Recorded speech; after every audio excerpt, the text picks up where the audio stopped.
화창한 오후의 춘천. 햇빛이 강하게 내리쬐는데요. 벌써부터 땀이 나는 것 같습니다. 이런 날에는 예쁘고 분위기 좋은 카페에서 시원한 음료수 한잔하면 참 좋은데. 춘천 중앙시장 근처 골목에 우리들의 마음에 쏙 들만한 레트로한 분위기를 자랑하는 예쁜 카페가 있다고 합니다. 이곳에는 어떤 이야기가 숨어 있을지 궁금하지 않으신가요? 그럼 한번 들어가 봅시다.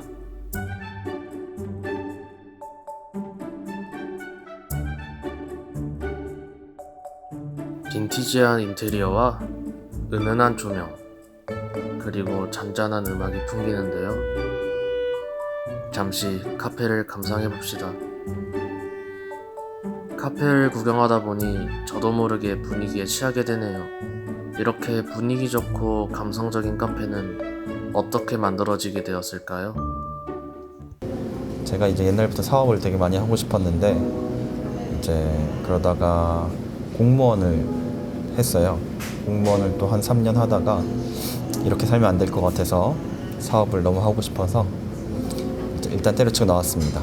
나왔다가 사업을 시작하려고 보니까 일단 제가 할 수 있는 일 중에서 보니까 옛날에 카페에서도 일을 많이 했었고 카페에 다니는 것도 좋아하고 해서 그래서 카페를 시작하게 됐죠. 공무원도 그만두면서까지 자신이 하고 싶은 일을 하러 카페를 차리신 사장님의 도전 정신이 너무 멋있는데요. 저라면 그렇게 하던 일을 그만두면서 하고 싶은 일을 찾아 나간다는 게 상상이 안 되네요. 정말 사장님 멋있습니다. 그러고 보니 이 카페가 간판이 없는 카페로도 유명하던데 간판이 없는 이유가 따로 있나요? 사실 솔직하게 말씀드리면 처음에 카페 창업할 때 인테리어 비용이 너무 없어가지고 여기를 다 제가 손으로 다 뜯어서 바르고 뜯고 고치고 다 했었거든요. 근데 이제 한정된 자원에서 돈을 어디서 쓸지 열심히 고민하다가 간판 비용이 있었는데 그럼 아싸리 간판을 하지 말고 이거를 다른 데다 쓰자 생각을 했었어요. 왜냐하면 서울의 을지로라는 데 보면 간판이 없는 데들이 되게 많거든요. 그래서 그냥 간판이 없는 게 컨셉으로 하고 이 돈을 다른 데다 쓰자, 좋은 조리기구를 하나 더 사자 생각을 해서 조리기구를 하나 더 사고, 아직도 오는 손님마다 왜 간판이 없어요? 물어보시는 분들이 계셔요. 그래서 그냥 컨셉입니다 하고 지나가긴 지나가는데 이게 어떻게 보면 또 찾으시는 손님들에게 예의가 아닌 면도 좀 있는 것 같아요. 하다 보니까 그런 생각이 들더라고요. 그래서 조만간에 간판은 달려고 하고 있습니다. 근데 크게 안 달고 쬐끄만하게 그냥 알아볼 수 있을 정도로만 그렇게 달라고 하고 있어요. 그런 간판에 숨겨진 에피소드가 있었군요. 그래도 간판이 없는 덕분에 하나의 아이덴티티가 생긴 게 아닐까 생각이 듭니다. 그렇다면 간판이 없는 점 말고 이 카페가 가진 다른 카페와의 차이점은 뭐가 있을까요? 즉색이라고 하면 간판이 없다는 거, 찾아오기 힘들다는 거, 약간 이제 서울에 있는 을지로 느낌을 따라했습니다. 디저트는 수플레가 메인 디저트고요. 커피는 비싼 거 쓰고 있고요. 노래 좋은 거 나옵니다. 요즘 카페들은 다 좀 이렇게 현대적이잖아요. 모던하고 막 그랬는데 여기는 약간 좀 앤틱하고 이렇게 아날로그 느낌이 나서 저는 그게 더 좋아서 여기 왔습니다. 네. 하지만 차별점만으로는 살아남기 힘들었을 텐데, 그렇다면 사장님이 생각하시기에 이 카페만이 가지고 있는 매력 또는 무기는 뭔지 알려주실 수 있나요? 카페를 이제 창업할 때 돈은 별로 없었는데 성공은 해야 되잖아요. 그래가지고 고민을 열심히 했어요. 무기가 있어야 되는데 내가 무기를 뭘로 해야 될까? 돈이 많으면 이제 이타, 춘천에 많이 있는 카페들처럼 아주 이쁘게 꾸미면 되는데 갖고 있는 자원이 한정적이니까 특색이라고 할 걸 한 두세 개 정도 생각을 했는데요. 첫 번째 거는 아까 말씀드렸던 것처럼 을지로에 있는 카페들의 느낌을 내고 싶었어요. 되게 허접한데 느낌 있고 뭔가 없어 보이지만 있어 보이는 약간 이런 느낌을 내고 싶어서 약간 러프한 인테리어가 특색이라고 하나 할 수 있고요. 두 번째는 이제 서울에서 되게 유행하고 한 작년쯤에 유행을 했었는데 춘천에서는 아직 크게 자리 잡지 못한 아이템이 디저트가 있었는데 이제 그게 수플레라고 생각을 했어요. 그래서 저는 이제 제빵 쪽에 전공을 갖고 있지는 않았지만은 많이 다니고 많이 먹어보고 몰래 만드는 거 촬영도 많이 하고 그렇게 해서 연구를 많이 하고 나서 이제 수플레를 만들 수 있게 됐고, 그게 이제 두 번째 아이템으로 생각하게 됐고요. 세 번째는 보통 카페에 가면 물론 프랜차이즈는 좋은 노래들 많이 틀지만 조금 특색 있고 좋은 노래들을 틀고 싶었어요. 보통 이제 멜론 탑백 같은 거 말고 조금 더 느낌 있는 노래들을 많이 틀고 싶어서 이제 유튜브 레드로 재생 목록을 열심히 만들어서 노래를 틀고 있습니다. 그렇게 한 3가지 정도가 저희 카페 특색일 것 같네요. 역시 그러한 차별점과 매력에 사람들이 이끌려오는 게 아닌가 싶습니다. 이런 분위기 좋은 카페에 있다 보니 이 카페의 인기 메뉴가 궁금해지는데요. 이 카페에서 가장 인기 있고 사람들이 좋아하고 잘 나가는 메뉴는 뭔가요? 저희는 이번에 얼마 전에 개발한 이제 크림 딸기 라떼라고 있어요. 딸기 크림 라떼라고. 이제 그게 되게 고민을 많이 했었어요. 왜냐하면 저희 종류가 처음에는 커피 종류밖에 없어서 딸기가 들어간 걸 하고 싶은데, 왜냐하면 딸기 수플레가 제일 인기가 많으니까 딸기를 어떻게든 구해서, 딸기가 되게 많이 구해올 수 있는데 딸기를 어떻게 활용하면 좋을까. 사실 지금 여름에는 딸기가 아예 안 나거든요. 근데 이제 전국에 돌아다니다 보면 곳곳에 이제 딸기가 안 날 때 딸기를 만들어서 비싸게 판매하시는 분들이 계십니다. 그래서 그분들한테 이제 대량으로 공급을 받고 있는데, 딸기를 이제 우유나 종류로 음료 종류로 만들고 싶었는데 그냥 딸기 우유 하면 너무 특색이 없을 것 같아서 지금 저희가 만들고 있는 딸기 라떼는 이제 위에 딸기 꼬치가 이렇게 올라가요. 이렇게 컵 위에 이렇게 들어가거든요. 그래서 이거를 이제 풍덩 담갔다가 빼내면 크림이 딸기가 이제 몽땅 묻게 돼요. 사실 이게 저희가 이제 겨울에 딸기 수플레 계속 만들면서 직원들이랑 딸기가 이제 많이 있으니까 이제 크림에다 이제 맨날 이렇게 우리가 찍어서 되게 많이 먹었었거든요. 그게 너무 맛있어서. 근데 이제 거기에서 아이디어를 얻어서 이제 딸기 꼬치를 음료 위에다 올려주는 그 음료가 요즘 조금 잘 나가고 있고요. 그 다음에 아무래도 아까 전에 계속 말씀드렸던 수플레가 좀 잘 나가고 있습니다. 말로만 들어도 입안에 군침이 돕니다. 하지만 가게를 차릴 때 인테리어나 마시는 메뉴도 물론 매우 중요한 점이지만 장소 선정도 굉장히 중요한 점 중 하나인데요. 많고 많은 장소 중에서 이 골목에 자리를 잡은 이유가 있을까요? 그러니까 청년들이 사업을 하려고 하면, 창업을 하려고 할 때 세계가 없어서 못한다는 경우가 되게 많은데, 첫 번째는 돈이 없어서 그렇고, 두 번째는 같이 할 사람이 없어서 그렇고, 세 번째는 아이템이 없어서 그렇답니다. 근데 이제 제일 중요한 거는 돈이 없는 게 이제 제일 문제죠. 청년들이 골목으로 들어오는 이유는 골목 상권이, 공간이, 임대비가 저렴하기 때문인 것 같아요. 그래서 저도 열심히 춘천에 많이 다니다가 이 펜더하우스 2층에 원래 창고였거든요. 창고를 이제 알게 돼서 전부 리모델링을 제가 직접 하고 여기로 자리 잡게 되었습니다. 역시 뭔가를 시작할 때는 돈이 가장 문제인 것 같네요. 사장님의 이야기를 듣다 보니 아까 말씀해 주셨던 크림 딸기 라떼와 딸기 수플레가 계속 생각나는데요. 그럼 안 먹어볼 수가 없겠죠? 한번 주문해 봤습니다. 15분 정도 기다리니 딸기 크림 라떼와 딸기 수플레가 나왔습니다. 라떼 위에 올려져 있는 딸기 꼬치가 눈에 띄는데요. 이 딸기 꼬치는 라떼 크림에 넣어서 먹는 거라고 사장님께서 먹는 방법을 친절히 알려주셨습니다. 그리고 수플레는 정말 달고 부드러워서 입안에 넣으면 녹을 정도로 정말 부드러웠습니다. 수플레와 딸기 크림 라떼를 먹다 보니 저도 모르게 기분이 좋아지는데요. 너무 맛있어서 저도 모르게 접시까지 깨끗이 비웠습니다. 지금도 다시 생각나는데요. 저도 이렇게 다시 생각이 많이 나는데 기억에 남는 손님이나 에피소드는 없나요? 제가 이제 음료가 나가거나 디저트가 나갈 때 리액션이 큰 손님들이 되게 있어요. 그분들이 굉장히 기억에 남으시는데 여기 나가면 와! 어머! 막 이러시는 분들이 계세요.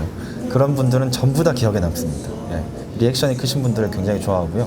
예. 그런 분들은 다 기억에 남는 것 같아요. 그럴 때마다 아주 뿌듯하고, 그리고 빈 접시가 들어올 때 그때 되게 뿌듯한 것 같아요. 그런 것들이 제일 생각나네요. 손님들이 되게 맛있게 드시고 다 비우고 가셨을 때, 그리고 처음에 드렸을 때 굉장히 리액션이 크셨을 때 굉장히 뿌듯하고 좋습니다. 그런 순간들은 다 기억하고 있는 것 같아요. 저도 제가 만들어준 걸 보면서 리액션도 크게 해주고 맛있게 먹어주면 기억에 많이 남고 뿌듯할 것 같은데요. 하지만 카페를 하다 보면 좋고 기억에 많이 남는 일도 많지만 힘들고 안 좋은 일도 많을 것 같은데요. 카페를 하면서 가장 힘들었던 점은 뭔가요? 원래는 이제 그전에는 계속 직업이라는 월급쟁이를 했었기 때문에 카페를 시작하면서 많이 이제 바뀌게 되는 점들이 있는데, 물론 장점도 많이 있죠. 장점도 많이 있는데 힘들었던 점이라고 하면 주말에 쉴 수 없는 거. 빨간 날에 쉴 수가 없습니다. 예, 남들 다 놀 때 저는 일해야 되고 평일 월요일 날 쉽니다. 원래 월요일이 다른 평일 요일에 비해서 조금 더 영업이 잘 될 것 같긴 한데, 그래도 주말에 붙어서 쉬고 싶어서 월요일로 선택해서 월요일 날 쉬고 있습니다. 하루 쉬는 것도 힘들어요. 주말에 쉴 수 없다니 역시 창업을 한다는 건 만만치 않은 일 같네요. 하지만 하루 쉬는 것도 힘들다고 하시는 걸 보니 정말 좋아하시는 일을 하시는 것 같네요. 역시 사람은 하고 싶은 일을 하는 게 가장 좋은 것 같습니다. 사장님처럼 지금 카페를 하고 싶고 꿈꾸고 있는 사람이 많을 텐데, 앞으로 카페 창업을 꿈꾸는 청년들에게 해줄 수 있는 조언이 있다면 한마디 해주실 수 있나요? 안 하시는 게 좋습니다. 제가 생각했을 때. 저는 물론 기대보다는 잘 되고 있습니다만, 그리고 또 저를 보고 주변에서 카페가 3개가 생겼어요. 친구들이 지금 차리고 있는, 얼마 전에 차린 친구, 어제 오픈한 친구, 그 다음에 곧 오픈할 친구, 이렇게 3팀이나 더 있는데, 사실은 이게 춘천 지역에서만 말씀드리면 나눠먹기 그림이거든요. 근데 이제 그래서 조금 특색을 갖고 시작하는 게 좋지 않을까. 저희는 다른 카페에 비하면 되게 강렬한 특색이 있는 거라고 저는 생각을 하거든요. 인테리어나 또 젊은 사장이 그게 특색이 될 수도 있고, 트는 음악이나 또 디저트나 이런 특색이 있는, 다른 카페에는 잘 없는 이런 특색들을 갖고 왔기 때문에, 혹시나 카페를 차리고 싶어 하시는 분들이 계신다고 하면 주변에 많이 보이는 평범한 카페, 그냥 이쁘기만 한 카페 말고 조금 더 자기의 능력을 활용할 수 있는 이제 특색이 되는 무기를 한 개씩은 꼭 갖고 시작하는 게 좋을 것 같습니다. 역시 현재 카페를 운영하고 계신 분이 해주신 조언이라 그런지 더 마음에 와닿습니다. 자신만의 무기, 매력을 갖는 게 정말 중요한 점인 것 같네요. 지금 카페 창업을 꿈꾸시는 분들 꼭 기억하시길 바랍니다. 그럼 앞으로 사장님께서 이루고 싶은 꿈이나 목표가 있으신가요? 일단 저희 이제 카페 하면서 잘 하고 싶었던 게, 직원이 되게 많아져가지고 직원들이랑 같이 MT 가는 게 꿈이었습니다. MT를 한번 가고 싶어요. 카드는, 돈은 다 제가 내고, 막 사장님 여기서 카드 줄게, 이렇게 다 긁어 하고, 비록 돈은 다 제가 냈지만 같이 MT를 갔으면 좋겠습니다. 직원 수가 많아졌으면 좋겠어요. 사장님의 크진 않지만 사장님이 이루고 싶은 직원들과의 MT 꼭 가셨으면 좋겠네요. 그럼 앞으로 이 카페를 찾아와 주시고 사장님의 꿈을 이루어 주실 손님들께 하고 싶은 말 있나요? 손님들이 오시면 그런 얘기를 많이 하시는 것 같아요. 생각보다 되게 넓다, 되게 예쁘다, 이렇게 생각하시는 분들도 계시더라고요. 사실은 이런 느낌의 카페가 춘천에 여태까지 없었던 거 보면 춘천에서 잘 안 먹힐 수도 있다고 생각해요. 되게 생소한 거는 사람들이 별로 안 좋아할 수도 있으니까. 저희 카페가 엄청 특이하거나 그렇지는 않고요. 네, 생각보다 그렇게 이쁘지도 않고 생각보다 그렇게 안 이쁘지도 않고 적당히 신기하게 이쁜 카페입니다. 네, 디저트는 열심히 고민하고 연구해서 만들고 있고요. 한번 와보시면 저희만의 뭔가 좋은 점을 발견하실 수 있을 것 같아요. 혹시 시간 나시면 꼭 들려주세요. 적당히 신기하고 예쁜 이 카페가 춘천에서 가장 유명해졌으면 좋겠네요.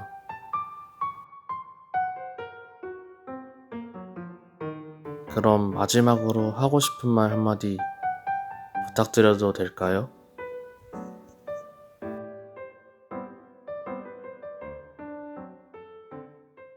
사실은 되게 전문가도 아니고 인테리어도 전문가에게 맡긴 게 아니라 주변에 있는 친구들이랑 같이 열심히 꾸민 카페예요. 처음에 오셨던 분들도 계시겠지만 그때랑 또 지금도 계속 바뀌고 있고요. 앞으로도 계속 더 좋은 모습으로 바뀌어 나갈 카페라고 생각합니다. 네, 더 열심히 노력해서 더 맛있는 음료랑 더 맛있는 디저트랑 더 이쁜 공간으로 찾아뵙도록 하겠습니다. 감사합니다. 앞으로 더 발전하고 좋은 모습으로 변화할 이 카페와 사장님을 응원합니다. 몇 년 뒤엔 사장님의 목표도 이루시고 이 카페가 춘천에서 가장 유명한 카페가 되었으면 좋겠네요. 그럼 오늘 친구 또는 연인 아니면 가족과 함께 감성적이고 레트로한 분위기를 자랑하는 이 카페에서 시원한 커피 한 잔에 달달하고 부드러운 수플레와 함께 이야기꽃을 피워보시는 건 어떠신가요?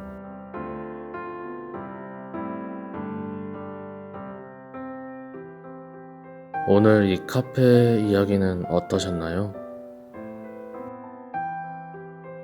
저는 간판에 숨겨진 에피소드와 사장님의 카페를 차리기까지의 이야기가 정말 재밌고 흥미로웠던 것 같습니다. 여러분들은 어떠셨나요? 여러분들도 재미있으셨나요? 우리가 항상 지나다니는 골목이나 카페 또는 식당, 우리 곳곳에 우리가 모르는 그들의 이야기가 숨겨져 있는 것 같습니다. 다른 곳엔 어떤 흥미롭고 재밌는 이야기가 저희들을 기다리고 있을지 기대되지 않으신가요? 저는 너무너무 기대되는데요. 그럼 저는 다음에 더 재밌는 이야기를 찾아서 여러분들에게 다시 돌아올 수 있으면 좋겠네요. 그럼 지금까지 저와 함께 방송을 시청해주셔서 정말 감사드리고 다음에 뵙겠습니다. 그럼 안녕히 계세요.